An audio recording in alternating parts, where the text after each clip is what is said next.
can't just build a car and be like, man, I got these great cars, and they be like, does it work? And then they're like, oh, we haven't tried it yet, but it's good. I think it's good. This is the best car ever. Make sure I look right. Where the camera? Where the cam? Hey, what's good with y'all, man? If you didn't know, my name is Ty, and I'm wearing the headband again because, you know, my hairline is loading. But anyways, I have a very important topic for y'all today, man.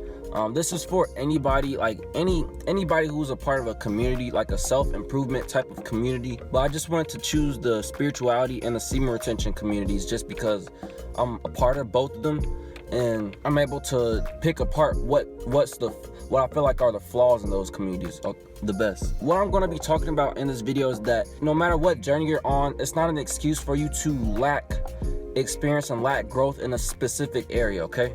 So I'm gonna talk about the spirituality community first, okay? So I understand that, you know, protecting your energy is super important. I understand that, but protecting your energy does not give you an excuse to not put yourself out into the world and experience things, okay? You know, I understand that you need to protect your energy. You don't want to go into certain environments and certain, you know, places talking to certain people that will lower your vibration. I understand that completely because, you know, that it will happen. It can happen, but at the same time, you shouldn't hold yourself in a damn house for so long, you know, talking about you're protecting your energy. That's not what you're here for. That's not why you're on this journey for. You're not on your journey just to stay in the house and just not experience life. Remember that we are spiritual beings having a human experience, okay?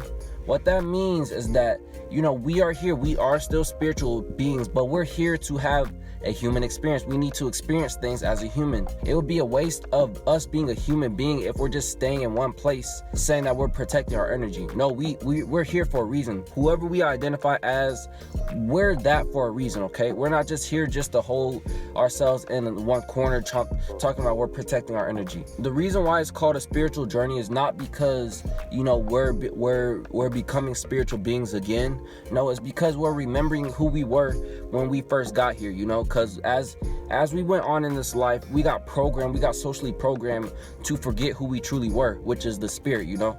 The spiritual being is who we are.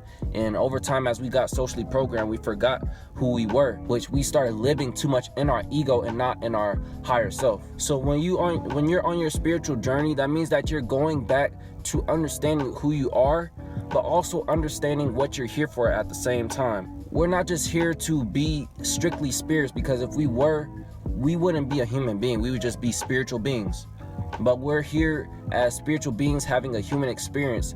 And that doesn't mean, whenever you say that, that's not for you to degrade the human experience, okay? That doesn't mean that you're supposed to be here degrading none of this stuff even matters. All this three-dimensional stuff, it doesn't even matter at all. It's just fake. It's all, you know, that's not for you to degrade it, because we need to appreciate the human experience, okay? We have to embrace the human experience while also not forgetting the spirituality side to it, you feel me? We have to understand both sides and then learn how to work with them together, you know? We're spiritual beings, and we need to go have a human experience. We have to go outside in this world and try things, and then when we're done trying things, then we come back to our home, and then we protect our energy, and we make sure that we build our system up. We charge ourselves up, you know? It's like having your phone on a charger, right? You just leave your phone on the charger, and then like, yeah, I'm charged up, I got my energy.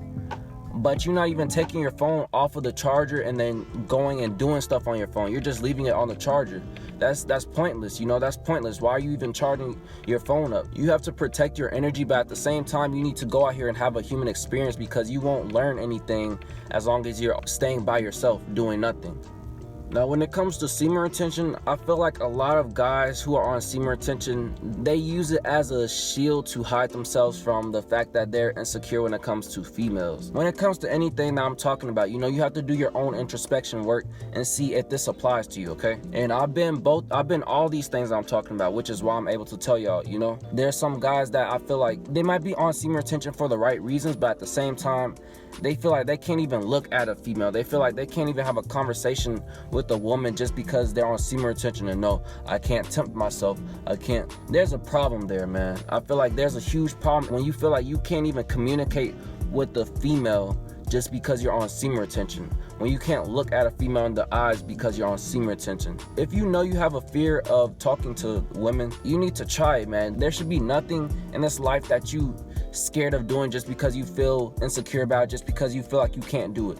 If you feel like you can't do it, try it, okay? That's the best way to grow. If you feel like you can't do something, try it just to find out, and then keep on working at it. Keep on working at it. No matter if you're on your semen retention journey or your spirituality journey, you can't be scared of social interactions. You know, your journey is not an excuse for you to not interact with people. You shouldn't be scared of interacting with people. You should make a conscious decision, as in, you know, I could do this, but I'm opting out of it. You know, semen retention is a good practice. All these things are a good practice, but you need to find a healthy balance for you. Basically, what I'm trying to say is that you need to know what the true goal of why you're doing these things, okay?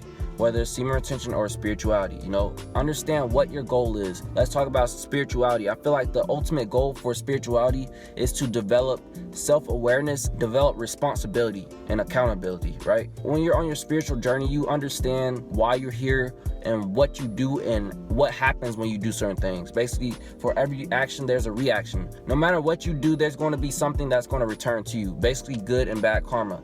You know, if you do something bad to somebody, that's going to come back to you. You know, everything that you do, it manifests your reality. It basically makes you take accountability for the actions that you do. You know, when you feel like there's something bad happening to you, you need to sit there and think, like, what was it I possibly might have done that brought this bad karma upon me, right? It makes you take responsibility for your actions in your life, and it makes you want to improve on becoming a better person. If you do better things, if you put out good, you'll get good inside in return. So I feel like that's the ultimate goal, to become, to do as much positive as possible. You know, you want to do the best things that you know to do and build up the best version of you as possible, so you can put out good to the world and then you can get good in return.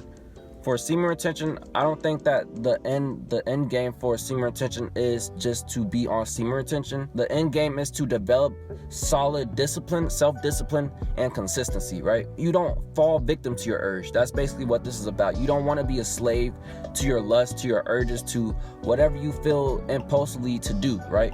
You want to be able to control yourself no matter what. You know, you develop some type of self-discipline, and that goes into every aspect of your life, right? In the grand scheme of things, for me personally, I don't think that my biggest goal for semen retention is to have the longest streak possible. You know, I'm still on semen retention. I'm 270 something days strong, you know, and I don't see myself stopping anytime soon. But my goal is not the number. If you're too focused on the number, I feel like you're doing it for the wrong reasons. I feel like the ultimate goal is to make sure that you have self-control and self-discipline, and also awareness. You know, you don't want to be a person that just does things just because it feels good, okay? If you make decisions off of what feels good, there's a big problem there. If it feels good, it may be a reason, but it doesn't mean that it's always working for you, you know? Just because something is pleasant doesn't mean that it's always good, okay? But my goal is to make sure that I have self-control and I don't just give in to my impulses. I don't just want to sleep with the female just because she looks good. I don't want to just ejaculate just because it feels good, you know? I know there'll be one day where I probably will ejaculate, but I don't want it to be with myself late at night when, you know, the TV looking real curvy or something. You know, it can't be because of that, right? And I'm not gonna call it a relapse, because, you know, to say a relapse is to say that like I gave into something. I'm not going to give in to my urges, because that's why I'm on semen retention. I'm going to ejaculate because I feel like that's the best decision to do with the right female, right? She's high vibrational and she's on my vibration. I wouldn't consider it a relapse. I'm not gonna count it as still on the street, but I wouldn't call it a relapse, because I feel like whenever you call it a relapse, that means that you're falling back into the hole that you dug up in the past. You know, I don't want to be that. And that's why I'm on this streak, because I'm not going to give in to nothing. And there's also been a high vibrational female that just came into my life, and I feel like she deserved it, you know? But I feel like you can't ignore the natural urge that we have to reproduce, you know? It's not a bad thing that we ejaculate, you know? It's not like I feel like the devil because I just ejaculated. Like, no, we have semen for a reason, and it's there for a reason, but you don't want to let your sexual urges, your natural sexual urge, to rule your life. I'm gonna be on semen retention forever, but it might not be just for the number. You know, I might not have a high number streak, you know? If I'm in a relationship, I can't have no 246-day semen retention streak, you know? But I'm also not going to do it just because I gave into my urges. No matter what journey you're on, the overall goal is for personal growth and improvement, you know? It's not just for you to do it just so you can hide in a closet, just saying that you're trying to protect yourself. No, because we're here to experience and to learn things. And you can't learn things by just sitting in the corner and just watching YouTube videos about it and then, you know, just waiting for the days to pass by. No, you got to go out and you have to experience things. As a human being, you're here to experience things on a human level, on a three-dimensional level. But you come back and then you work on yourself and then you build yourself stronger. You know, you have to test your knowledge. You don't know anything until you put it to the test. How will all these automobile companies know that the car drives well if they never put it on the road, right? You can't just build a car and be like, man, I got these great cars, and they be like, does it work? And then they're like, oh, we haven't tried it yet, but it's good. I think it's good. This is the best car ever. But you never put it on the road. You never tested it out. You never drove it. Therefore, you don't know. So it's important to make sure that you're always growing and you always are trying to build up your weaknesses. If you know that you can work on it, okay? Yeah, man, that's what I got for this video. I know that y'all are on my channel for different reasons. Some of y'all are into semen retention, some of y'all aren't. Y'all just here for spirituality or for human nature or just psychology, philosophy, whatever, man. But no matter what, I'm just here to give a different perspective to things. I'm just here to give my philosophical thoughts and ideas on things. And no matter what, I'm here to promote positivity, peace, love, unity. And I'm never trying to come on here trying to attack anybody, you know. I'm not trying to attack you. If it struck a chord with you, man, it's not for me to attack you. It's for us to make sure that we're all growing and we're all continuing to work on ourselves. You know, you don't never want to fall into a hole where you're not growing, where you're not learning, where you're not becoming a better person. You feel me? So yeah, that's what I got for this video. Like it if you liked it, dislike it if you didn't like it, but don't dislike it. Leave a comment if you wish and subscribe for all. Seeing Ty, and I'm out. I don't know what this was. I'm out, man. Peace.